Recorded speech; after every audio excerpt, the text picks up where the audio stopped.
this representative's vote for House Bill 10800 is no. Sa pagtalakay natin ng budget para sa 2025 mula noong nakaraang buwan, napalitaw ang iba't ibang issue sa iba't ibang ahensya. Nakita rin natin na hindi tumutugon ang national budget para sa mga matagal ng problema ng ating bayan, kundi tumutugon lamang ito sa kapakanan ng iilan. Nandyan pa rin ang kawalan ng pondo para sa pagpapatayo ng pabahay sa kabila ng lumulobong housing backlogs at lumulobong budget para sa mga infrastruktura na hindi naman tumutugon sa pangangailangan ng mamamayan, bagkus mas dumadagdag pa ito sa kasalukuyang problema ng mga apektadong residente. Napakababa pa rin ang sahod ng manggagawa at hindi pa rin prioridad ng gobyerno ang pagkamit ng nakabubuhay na sahod. Patuloy pa rin nire-redtag at sinusupil ang mga unyon at mga lider manggagawa na walang pinag-iba sa mga nakaraang taon at administrasyon. Hindi rin prioridad ng gobyernong ito ang pagpapaunlad ng lokal na produksyon.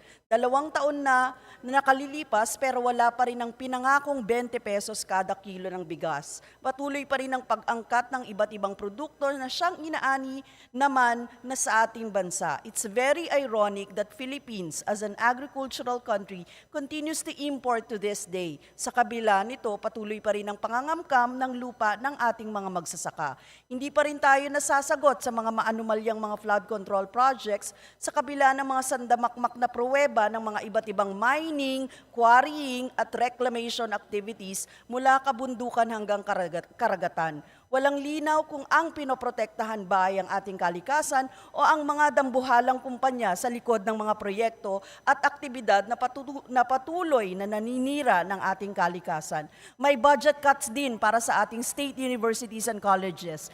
This will further sacrifice the quality of the facilities and resources, which in turn will sacrifice the higher education and welfare of our Filipino students. Sa kabila ng mga isyong ito, hindi pa rin nasasagot ang ating mga katanungan tungkol sa paglustay ng confidential funds. Hindi tayo hindi hinarap ang nag-aabang na taong bayan na siya ring naghahanap ng sagot. Bukod pa rito, mas nangingibabaw pa ang pikit-matang pagsandig sa tradisyon kesa busisiin ang mga budget ng 2 pinakamataas na ahensya at opisyal sa ating bansa. The national budget should cater to the needs of the people. Hindi magiging sagot ang panukalang budget na hindi kumakalinga sa interes ng mamamayan.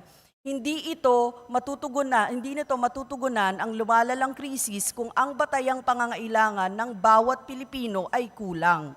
The Filipino people needs sufficient budget for health and basic social services. Kailangan natin ng sapat na budget para sa agrikultura at pagkain. We need sufficient budget to develop our own industries. Yan ang gustong matamasa ng taong bayan. Again, this representation votes no to the proposed 2025 national budget.